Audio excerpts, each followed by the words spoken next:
Hello guys, நீங்கள் பார்த்துருக்குது 24 gamers Tamil. இன்றைக்கி நம்ம எந்த வீடியோ பற்றி பார்க்க போகிறோம்னா, விசாகப்பட்டினத்தில் நடந்து முடிஞ்ச India versus Australia second ODI மேட்சோட ரிவ்யூ மற்றும் அனாலிசிஸ் தான் நம்ம பார்க்க போகிறோம். இந்த செகண்ட் ஓடிஐ மேட்சை பொறுத்த வரைக்கும் ரோஹித் சர்மா மறுபடியும் டீமுக்குள்ளே என்டர் ஆகிறாரு.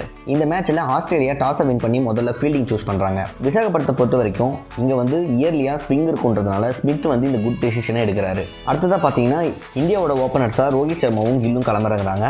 ஆஸ்திரேலியா தரப்பில் ஃபர்ஸ்ட் ஓவரை மிச்சல் ஸ்டார்க் வீசுறாரு. மிச்சல் ஸ்டார்க் பார்த்தீங்கன்னா ரொம்ப சூப்பராகவே பவுல் பண்ணியிருக்காருன்னு சொல்லலாம். அவரோட சீம் மூமெண்ட் இன்றைக்கி ரொம்பவே சூப்பராக இருந்துச்சு. அதுவும் இல்லாமல் அவரோட பால் ரொம்பவே ஸ்விங் ஆனதுனால நம்ம இந்தியன் பேட்ஸ்மேன் ரொம்பவே தடுமாறினாங்கன்னு சொல்லலாம். குறிப்பாக சுமன் கில் பார்த்தீங்கன்னா போன மேட்ச்சில் எப்படி அவுட் ஆனாரோ அதே மாதிரி சேம் ஃபீல்ட் செட்டில் மறுபடியும் அவுட் ஆகிட்டு போயினார். மிச்சல் ஸ்டார்க் பார்த்தீங்கன்னா வைட் ஆஃப் ஸ்டெம்பில் ஒரு பவுலாக போடுறாரு. அதை தேடி போயிட்டு சுமன் கில் அடித்து மறுபடியும் லபிஷன் கையில் கேட்சை கொடுக்குறாரு. அடுத்ததாக பார்த்தீங்கன்னா விராட் கோலி கிளம்புறாரு. விராட் கோலி அவரோட ஆட்டத்தை நிதானமாக இந்த பிச்சில் எப்படி ஆடணுமோ ஒரு 30 ரன் தாண்டுற வரைக்குமே அவர் கரெக்டாக தான் ஆடிட்டு இருந்தார்.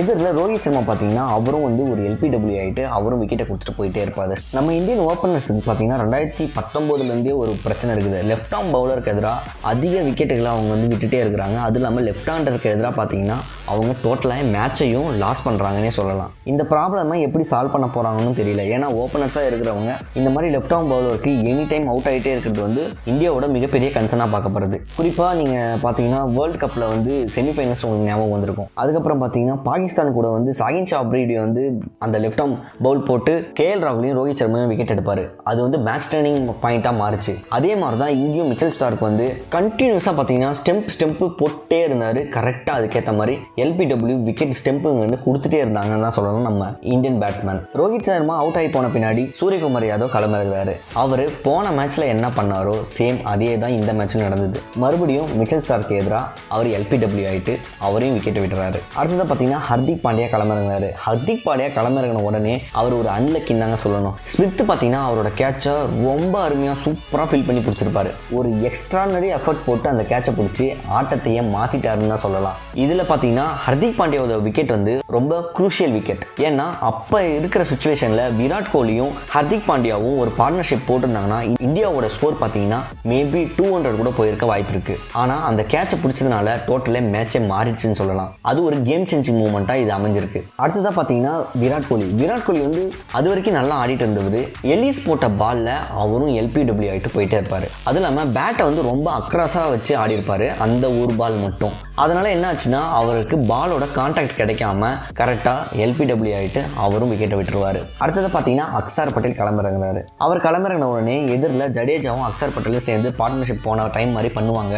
அதுக்கப்புறம் டெஸ்ட் மேட்ச்சில் அவங்க ஒரு பார்ட்னர்ஷிப்பை பில்ட் பண்ணாங்க. அந்த மாதிரின்னு சொல்லிட்டு நாமளும் நினச்சோம். ஆனால் அங்கே நடந்ததே வேற.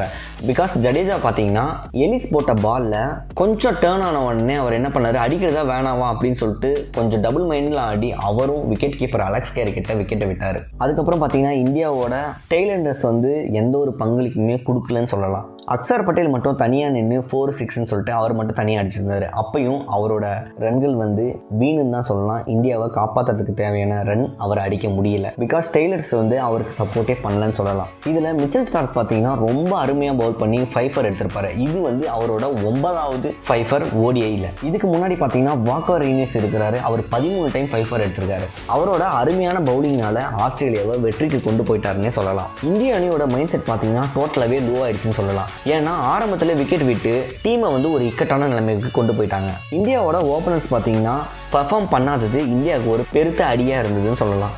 அதுக்கப்புறம் பார்த்தீங்கன்னா ஆஸ்திரேலியாவோட ஓப்பனர்ஸ் டிராவிஸ் ஹெட்டும் மிச்சல் மார்ஷும் கிளம்புறாங்க. இவங்க 2 பேரும் சேர்ந்து இந்திய அணியோட பவுலிங் அட்டாக்கை டோட்டலாகவே நுறுக்கிட்டாங்கன்னு தான் சொல்ல முடியும்.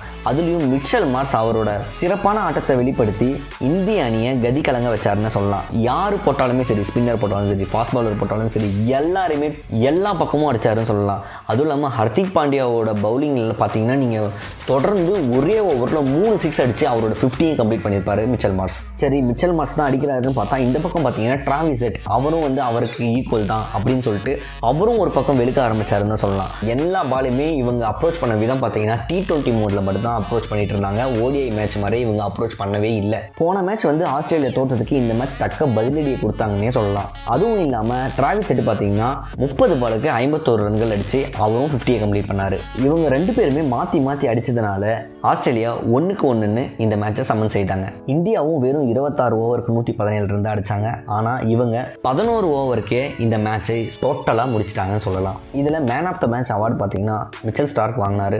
இந்த இந்தியா வர்சஸ் ஆஸ்திரேலியாவோட கடைசி ஓடிஐ மேட்ச் பார்த்தீங்கன்னா நம்ம சென்னையில் நடக்க போகுதுங்க.